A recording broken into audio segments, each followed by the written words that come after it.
प्रश्न विचारायचा आहे। या लक्षवेधीमध्ये माझे सहकारी देवयानी फरांदेजीने काही प्रश्न उपस्थित केले हैं मुस्लिम महिलांवर। इस तरीके का अत्याचार सिर्फ मुस्लिम महिलाओं के ऊपर हो रहा है? क्या ये प्रश्न मैं पूछ सकती हूँ, उसका जवाब दिया जाएगा कि इस तरीके का अत्याचार सिर्फ मुस्लिम महिलाओं के ऊपर हो रहा है क्या? दूसरा, पॉलीगैमी मुस्लिम्स में अलाउड है मुस्लिम लॉ अंतर्गत। पाकिस्तान ने कुछ नया नहीं किया है। पाकिस्तान ने मुस्लिम लॉ जो हमारा कुरान जो कहता है उसको इम्प्लीमेंट किया है, और वही अगर इधर भी इम्प्लीमेंट किया जाएगा तो हम में से किसी को भी इस्लाम के में जो भी कुरान बोलता है वो हम फॉलो करते हैं। अगर कुरान में कोई चीज़ कही गई है उसको फॉलो करने के लिए अगर इम्प्लीमेंटेशन पाकिस्तान ने लाया है तो भारत देश भी लाए, और हम इसकी मांग करते हैं। दूसरा, ट्रिपल तलाक जो है, आज भी मैं कहना चाहूँगी तलाक के कई फॉर्म्स होते हैं। तो तलाक़े हसन, तलाक़े एहसन और तलाक़े बिद्दत। तलाक़े हसन, तलाक़े एहसान, ये जो दो तलाक है ये हम फॉलो करते हैं। तलाक़े बिद्दत इज़ अ कल्चरल फॉर्म जो सालों पीढ़ी बाई पीढ़ी फॉर्म होते आया है, उसमें कहीं भी उसका हमारे रिलीजन में मेंशन नहीं है। तो जब इंस्टेंट ट्रिपल तलाक को रद्द किया गया, उसके ऊपर लॉ लाया गया, जो चीज़ हमारे पास है ही नहीं उसको रद्द किया गया। एक, अगर वो फॉलो हो रहा है, उसके ऊपर लॉ बनाया गया है और उसके अगेंस्ट कोई जा रहा है तो हम उसके ऊपर आवाज़ नहीं उठाते, हम फॉलो करते हैं। Let me complete. थर्ड, क्या पॉलीगैमी सिर्फ मुस्लिम्स में अलाउड है? लेकिन क्या सिर्फ मुस्लिम्स ही पॉलीगैमी कर रहे हैं क्या सिर्फ मुस्लिम आदमी, क्या मुस्लिम पुरुष ही पॉलीगैमी कर रहे हैं? दूसरे रिलीजन में पॉलीगैमी नहीं हो रही है? हो रही है। पॉलीगैमी के कोई रूल्स फॉलो होते हैं। अगर उस तरीके से फॉलो हो रहे हैं तो पाकिस्तान का रेफरेंस नहीं दिया जाए, इस्लाम में कुरान का रेफरेंस दिया जाए और उसको इम्प्लीमेंट किया जाए।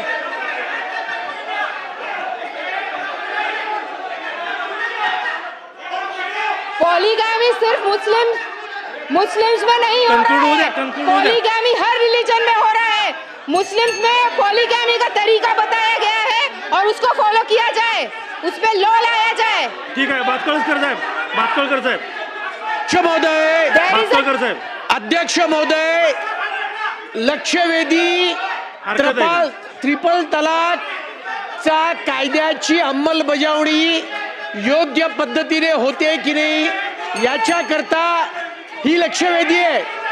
सन्माननीय सदस्य त्या ठिकाणी कुराण, पाकिस्तान, मुस्लिम धर्मातल्या परंपरा याचं लेक्चर देत आहेत। ते लेक्चर आम्हाला ऐकायची गरज नाही।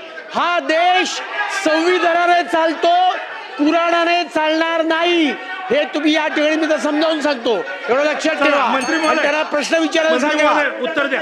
हा मंत्री महोदय, अध्यक्ष महोदय, ठीक आहे, उत्तर घेऊ। आवाड साहेब उत्तर घेऊया। उत्तर घ्या, उत्तर घेऊ।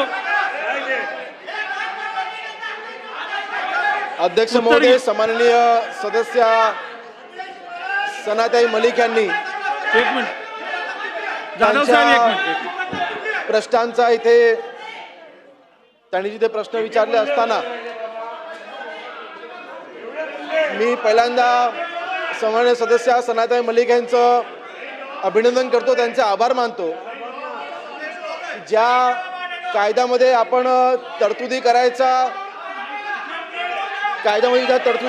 आपण इथे विचार करतोय त्या बाबतीमध्ये त्यांनी सकारात्मक भूमिका इथे मांडलेली आहे असं म्हणायला हरकत नाही। फक्त त्यांचं म्हणणं एवढंच आहे की ज्या खरं तर आपलं हे विधिमंडळ संविधानाने चालतं, आपला हा देश संविधानाने चालतो।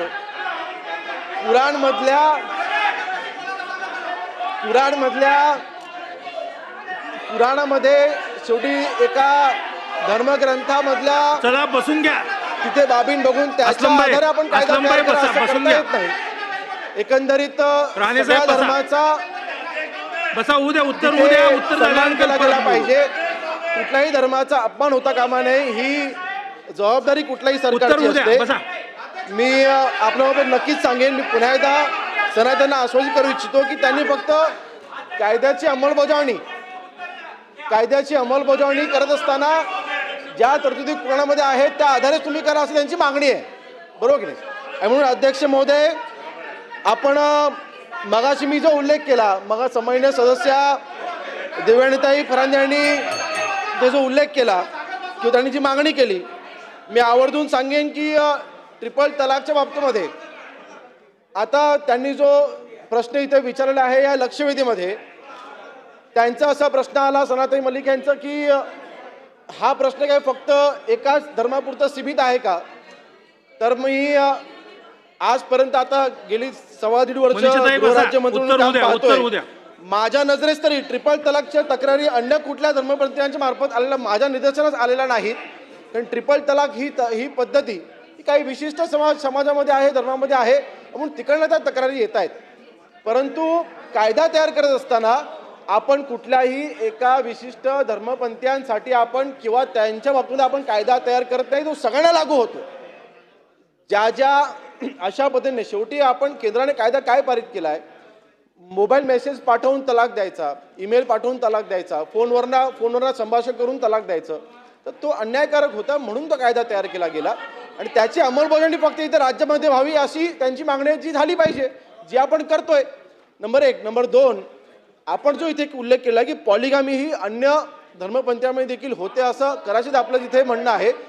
परंतु पॉलिगामीच्या बाबतीत मी असंच म्हटलेलं आहे की शेवटी मल्टिपल मॅरेजेस करण्याची परवानगी आता ही कुठल्या धर्मामध्ये आहे, त्या समाजामध्ये आहे, त्या खोलात मला जायचं नाही. परंतु ज्या वेळेस UCC जेव्हा लागू होईल, UCC लागू झाल्याच्या नंतर तो कायदा देशामधल्या प्रत्येक नागरिकाला लागू होणार आहे. तो कुठल्या एका धर्मासाठी, एका समाजासाठी, तो कुठल्या एका धर्माकरता किंवा समाजापुरता नाहीये, सीमित नाहीये. आणि म्हणून मला वाटतं आपण निश्चिंत राहावं. सनातनी मी आपल्याला आश्वासित करतो, कुठल्याही एका धर्माना तिथे, कुठल्याही एका धर्मपंथीयांना तिथे टार्गेट करण्यासाठी आपण ही कायद्याची अंमलबजावणी करत नाही आहोत. हा कायदा जेव्हा केव्हा लागू होईल त्यावेळेस हा सगळ्यांनाच लागू होईल.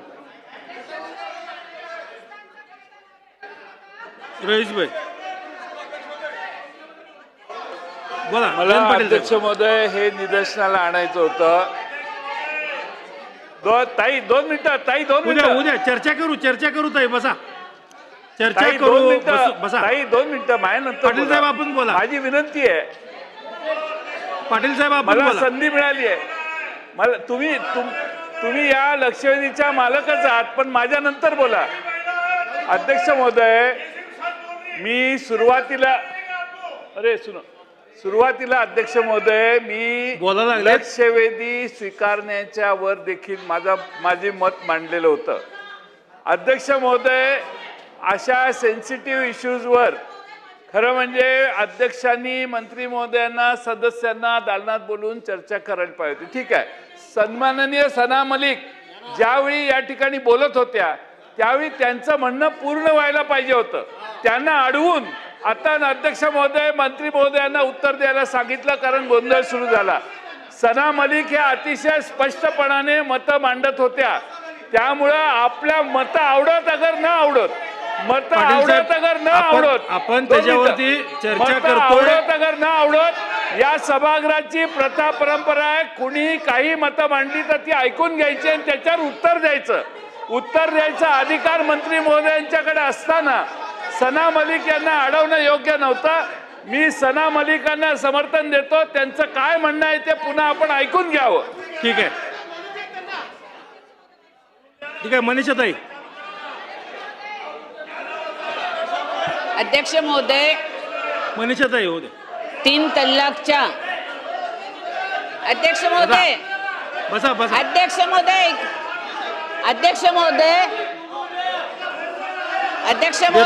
बसा. अध्यक्ष महोदय, सन्माननीय सदस्य देवयानीताईंनी मांडलेल्या लक्षवेधीला मी पाठिंबा देऊन अध्यक्ष महोदय, जयंतराव ऐका जरा. अध्यक्ष बसा, महोदय, मनीषा माझ्या यांचं उद्या देतो. मतदारसंघातील आवाज साहेब. काजल सिंग नावाच्या मुलीने मुस्लिम युनुस अन्सारी बरोबर लग्न केलं आणि लव जिहाद नंतर 3 मुलांसहित ह्या काजल सिंगला म्हणजे आताची तांजेरी अन्सारी हिला 3 मुलांसहित तल्लाक देऊन तिला घरी पाठवलं. अध्यक्ष महोदय, एवढंच नाही, त्या मुलीकडे राहिला आता घर नाहीये, त्या मुलीला आता रेशन कार्ड नाहीये, त्या मुलीच्या शिक्षण करण्यासाठी तिच्याकडे त्यांचं आता आधार कार्ड सुद्धा नाहीये. अध्यक्ष महोदय, सन्माननीय पंतप्रधान नरेंद्र मोदीजींनी मुस्लिम महिलांना न्याय देण्यासाठी 3 तलाक आणला आणि हे सरकार, हे न्यायालय, हे तुमच्या कुराणावर चालत नाही, संविधानावर चालतं. मग संविधानाच्या ह्याच्यामध्ये संविधानाप्रमाणे ठीक आहे, बोला, कन्क्लूड करा ताई. संविधानाप्रमाणे अध्यक्ष महोदय, कन्क्लूड करा. अध्यक्ष महोदय, सागर साहेब, बसा आपण. 3 तल्लाक मध्ये अनेक मुस्लिम महिलांवर अत्याचार होत आहेत, आणि सन्माननीय प्रधानमंत्री नरेंद्र मोदीजींमुळे आज अशा पीडित महिलांना न्याय द्यायचं काम देशाचे पहिले पंतप्रधान नरेंद्र मोदीजींनी केलेलं आहे. अध्यक्ष महोदय, त्या 2 मुस्लिम मुली नाशिक जिल्ह्यातील शबाना शबुद्दीन खान व मिनाज अशरफ मलिक ह्या 2 मुलींनी तक्रारी केलेल्या आहेत. ह्या तक्रारीचा त्यांचा निष्कर्ष असा आहे की त्यांना अजून न्याय मिळालेला नाही. तर सन्माननीय मंत्री महोदयांना माझा प्रश्न आहे की अशा 3 तलाकच्या ज्या महिला पुढे येत आहेत, समाजाच्या विरोधात जाऊन पुढे येत आहेत, ह्यांना आपण संरक्षण द्यायला पाहिजे, त्यांना न्याय द्यायला पाहिजे. तो तुम्ही न्याय देणार का? आणि माझा महत्त्वाचा प्रश्न आहे, राज्यात 2019 पासून 3 तल्लाकच्या संदर्भातील किती तक्रारी हे गुन्हे दाखल करण्यात आल्यात आणि त्यामध्ये किती महिलांना आपण न्याय दिला ह्याची मला माहिती द्यावी. धन्यवाद. चला, मंत्री महोदय, लास्ट. अध्यक्ष महोदय, सन्माननीय सदस्य, उत्तर तर घेऊ द्या का? जो प्रश्न इथे विचारलेला उत्तर तर आहे, घ्यायला पाहिजे. एकंदरीत ही लक्षवेधी ज्यावेळेस या सभागृहामध्ये सन्माननीय सदस्य फरंगी यांनी इथे मांडली, त्यावेळेस ज्या महिलांवरती तलाकाच्या बाबतीमध्ये जे काही अन्याय झाले त्याचीच उदाहरणं आता सन्माननीय सदस्य मनसे यांनी इथे दिलेली आहेत. मी त्यांना आश्वस्त करतो की त्यांनी जी माहिती इथे उपलब्ध करून दिली आहे त्याची पूर्णपणे चौकशी केली जाईल आणि जर का जो कायदा 2018ला हा केंद्र सरकारने पारित केलेला आहे ज्याची आपण अंमलबजावणी करतो तर अध्यक्ष महोदय त्याची संपूर्ण माहिती घेऊन त्याची आम्ही चौकशी करू आणि त्या सदर महिलांना 100% न्याय मिळवून द्यायचं काम आपलं सरकार करेल. किंबहुना या लक्षवेधीचं उत्तर देत असताना महाराष्ट्रामधील तमाम मुस्लिम आमच्या महिला भगिनींना किंवा हा कायदा ज्या ज्या धर्मपंथीयांमधील मुस्लिम महिला भगिनींना हा कायदा लागू होतो त्या सगळ्यांना किंवा ज्यांना ज्यांना त्रास होतोय त्या प्रत्येक महिला भगिनीच्या पाठीशी आपलं सरकार खंबीरपणे उभं आहे आणि त्यांना पूर्णपणे संरक्षण द्यायचं काम आपलं सरकार करेल. चला, आता पुढे जाऊया. समर्पक उत्तर दिले मंत्री महोदयांनी. बर, लास्ट जाधव साहेब लास्ट. चला. सन्माननीय अध्यक्ष महोदय, या सभागृहामध्ये एक अत्यंत गंभीर असा प्रश्न निर्माण झालेला आहे आणि सर्वसाधारणपणे या सभागृहामध्ये ज्या चर्चा होतात त्याचा परिणाम हा सभागृहाच्या बाहेर हा वेगवेगळ्या समाजांवर होत असतो आणि म्हणून या सभागृहामध्ये सन्मान्य सदस्या सनाताई मलिक यांनी अत्यंत बेसिक प्रश्न उपस्थित केलेला आहे. त्यांनी काय सांगितलं की 3 तलाक हा केंद्र सरकारनं रद्द केला असं केंद्र सरकार सांगतं, त्या म्हणतात, परंतु 3 तलाक मध्ये जे 2 आयाप आहेत, येस वेट प्लीज, त्याचा फक्त वापर होतो आणि तिसरा कधी वापरातच नाही, तो रद्द केला केंद्र सरकारनं. एक नवीन मुद्दा सभागृहामध्ये उपस्थित झालाय. म्हणजे अनेक बाबतीत तुम्ही लोकांना वेडं बनवता, याच्यामध्ये पण लोकांना तुम्ही वेडं बनवलंय. याचा अर्थ महिलांचं संकट दूर झालेलं नाही, महिलांना फसवण्याचं काम तुम्ही केलेलं आहे. आणि म्हणून अध्यक्ष महोदय, दोन्ही बाजूला ऐकून घ्या. सना मलिक यांना पूर्ण बोलू द्या ही माझी विनंती आहे. सना मलिक यांना पूर्ण बोलू द्या ही माझी विनंती आहे.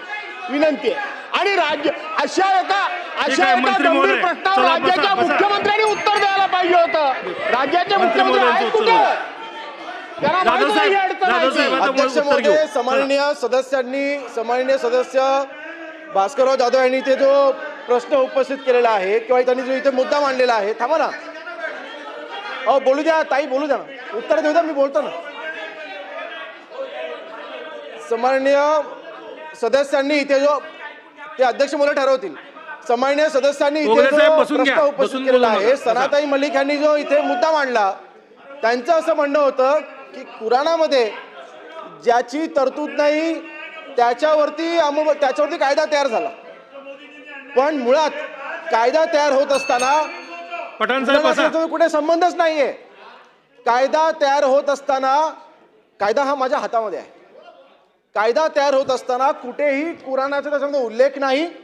एवढाच फक्त उल्लेख आहे की जर का घटस्फोट देत असताना एखाद्या व्यक्तीने आपल्या पत्नीला फक्त फोनवरून सांगितलं की मी तलाक देतोय, फक्त मेसेज पाठवला, फक्त ईमेल केला, ऐकून तर घ्या. अहो कायद्याची तरतूद सांगतोय, मंत्री महोदय, आपण जर बोला. का हे झालं, अशा पद्धतीने जर का घटस्फोट दिला गेला तर त्याच्यावरती हा कायदा लागू होतो. मग अध्यक्ष महोदय, हे जर का होत नाही, मग या तक्रारी कुठून आल्या आपल्या महाराष्ट्र राज्यामध्ये? मग या तक्रारी कुठून आल्या नितेशजी? मग आपल्या महाराष्ट्रामध्ये तक्रारी कुठून आल्या? जर का तक्रार नाही, मग तक्रारी कुठून आल्या? अध्यक्ष महोदय, 2025 ला 39 गुन्हे दाखल केलेले आहेत, 137 आरोपींवरती गुन्हे दाखल केलेले आहेत, 95 लोकांवरती आपण अटकेची कारवाई केलेली आहे. मग ह्याची गरज का पडली? मग आमच्या महिला तिथे तक्रारी घेऊन काय येत आहेत? अध्यक्ष महोदय, हा कायदा कुठल्याही एका धर्माच्या विरोधात नाही. फक्त घटस्फोट देत असताना संविधानामध्ये किंवा कायद्यामध्ये जी तरतूद आहे त्याची अंमलबजावणी होत नसेल तर, आणि चुकीच्या पद्धतीने तलाक दिला गेला असेल तर त्यांच्या कायदा लागवड त्याची अंमलबजावणी आहे. चला, शेवट देवयानी फरांदेताई, लास्ट आता. अध्यक्ष महोदय, मुळात आपल्या देशामध्ये विवाह पद्धतीनुसार प्रथम विवाह, झाले बोलले ना आता त्यांचं. जाधव साहेबांनी सगळे प्रश्न मांडले अध्यक्ष त्यांचे. महोदय, आपल्याकडे आपल्या विवाह पद्धतीमध्ये जर पहिला विवाह आपल्याकडे जर असेल तर तो विवाह मोडल्याशिवाय दुसरं लग्न हे करता येत नाही, ही पद्धत आहे. सन्माननीय अध्यक्ष महोदय, आज माझ्या विरोधी पक्षातल्या बांधवांना माझी विनंती आहे की आज नाशिकमध्ये हे 3 FIR दाखल करण्यात आलेले आहेत की ज्याच्यामध्ये जो केंद्र सरकारने कायद्यामध्ये सुधारणा केलेली आहे त्याचा गैरवापर होत आहे, त्याच्या बाबतीमध्ये त्यांनी तो कायदा मोडलेला आहे. आणि सन्माननीय अध्यक्ष महोदय, माझी सिनियर सदस्य, माझा सगळ्यांना या सभागृहाला प्रश्न आहे, ज्या मुलीला अशा पद्धतीने तलाक दिला जातोय, तिची हत्या केली जाते, तिच्या अंगावरती हात उधन तिला हलाला तुझं करून घेईल असं म्हटलं जातंय, ती तुमची जर बहीण असती, ती तुमची जर मुलगी असती तर तुम्ही असे बोलण्याची हिंमत या सभागृहामध्ये दाखवली असती का? माझ्या हातामध्ये हे पुरावे आहेत, हे FIR आहे. सन्माननीय अध्यक्ष महोदय, मी तुम्हाला हे तिन्ही पण FIR देते आणि मी त्यांना तुम्हाला विनंती करते की हे FIR जे आहेत हे आपण सभागृहाच्या पटलावरती ठेवावे. धन्यवाद. चला, मंत्री महोदय, ठीक आहे. सनाजी बोला, लास्ट शेवट तुमचा. अध्यक्ष महोदय, फक्त देवयानी प्रश्न विचारा. फरांदे जी ने जो भी मुद्दे उपस्थित किए उसके विरोध में प्रश्न हम विचारा नहीं है, फक्त. उसके विरोध में हम नहीं है. हम मानते हैं, हम जानते हैं ये सनाजी, चीजें हो फक्त रही प्रश्न है, विचारा. लेकिन प्रश्न इतने ही है. 1.5 लाख महिला बेपत्ता हो चुकी है. क्या वो सिर्फ मुस्लिम महिला है? 4.5 लाख महिलाओं के ऊपर अत्याचार का केस हुआ है. क्या वो सिर्फ मुस्लिम महिला है? 1 मिनिट, मला कंप्लीट करू द्या. आपण बोला. सनाजी बोला. थांबा प्लीज. बोला. देवयानी जी ने जो मुद्दे उपस्थित किए सही बोला है, बोला बोला सही है, लेकिन वो जो ऐसी चीजें बोली जा रही है उसके ऊपर कड़क से कड़क कार्रवाई ठीक होनी है, चाहिए। ठीक है। लेकिन जो इधर रिप्लाई में आ रहा है कि ट्रिपल तलाक आज भी है और आगे भी होगा, लेकिन इंस्टेंट ट्रिपल तलाक रद्द हुआ है, उसको कभी भी कल्चरल के थ्रू जो आया है, कल्चरल के थ्रू जो भी आया है उसको एक्सेप्ट नहीं किया जाता। प्रश्न विचारा, प्रश्न प्रश्न विचारा। एक ही है, प्रश्न एक ही है कि शाहबानो का केस जो लैंडमार्क जजमेंट था 1985 में, क्या वो इम्प्लीमेंट किया गया? क्या उस हिसाब पे सीआरपीसी 125 के हिसाब से जो न्याय देने का काम था महिलाओं को, चाहे वो मुस्लिम महिला क्यों नहीं हो, शाहबानो का 1985 का सुप्रीम कोर्ट का लैंडमार्क जजमेंट है, वो हिसाब से तो न्याय सिर्फ और सिर्फ महिलाओं को मिलता है और मुस्लिम महिला भी उसमें शामिल है, तो वो इम्प्लीमेंट होते आया है इस भारत में, तभी मुसलमानों ने विरोध नहीं किया, ना आज करेंगे। हमारे ऊपर अगर हमारे ऊपर नियम लागू हो रहा है प्रश्न जो क्या है, सना जी? अत्याचार नहीं है, प्रश्न क्या है, प्रश्न? चाहे वो यूसीसी हो या पॉलीगैमी हो, लेकिन दायरे में लेकर लाया जाए और सिर्फ ये महिलाओं का प्रश्न है, इसमें मुस्लिम महिलाओं को स्पेसिफिकली टारगेट ठीक ना किया है, जाए। ठीक है मंत्री जी, अध्यक्ष महोदय, मंत्री महोदय सुधीर भाऊ, अध्यक्ष महोदय, मंत्री सन्माननीय महोदय, सदस्य, मंत्री महोदय एक मिनिट, सुधीर भाऊ होऊ द्या, सगळे एकदम उत्तर द्या शेवटात। लक्षवेधीचा अतिशय साधा विषय आहे की ज्या काही आमच्या बहिणींवर अत्याचार केला त्या संदर्भातल्या केसेसच्या संदर्भातला विषय आहे। इथं काही धर्म नाही आहे, जात नाही आहे, स्त्रीचा दर्जा सर्व धर्मामध्ये हा सन्मानाचा आहे। छत्रपती शिवाजी महाराजांचं राज्य आहे, यामध्ये या महिलांचा प्रश्न मांडला तर मग हिंदू धर्मात नाही आहे का? हो, हिंदू धर्मातही अत्याचार झाला तर अत्याचार करणाऱ्याला फोडून काढल्या जायचं। छत्रपती शिवाजी महाराजांनी आपल्या नातेवाईकाचे हातपाय सुद्धा कापले। इथं फक्त जेलमध्ये टाकण्याचा प्रश्न आहे, तेवढ्यासाठी इतका राग इतका येत आहे? अध्यक्ष महाराज, महिलांच्या संदर्भामध्ये आपण अध्यक्ष महाराज माझी विनंती आहे की सन्माननीय सदस्यांनी त्याला धर्माचं रूप देऊ नये। त्यांनी जे मत मांडलं ते रेकॉर्डमध्ये ठेवू नये। ते रेकॉर्डमध्ये ठेवल्याने उद्या सभागृहाच्या चर्चेचा दर्जा काय आहे? हे काय अमिताभ बच्चन जीचा डायलॉग नाही आहे, जा उस आदमी को पहले पकड़ के ला जिसने मेरे हाथों पे चोर लिखा है, असा डायलॉग आहे का?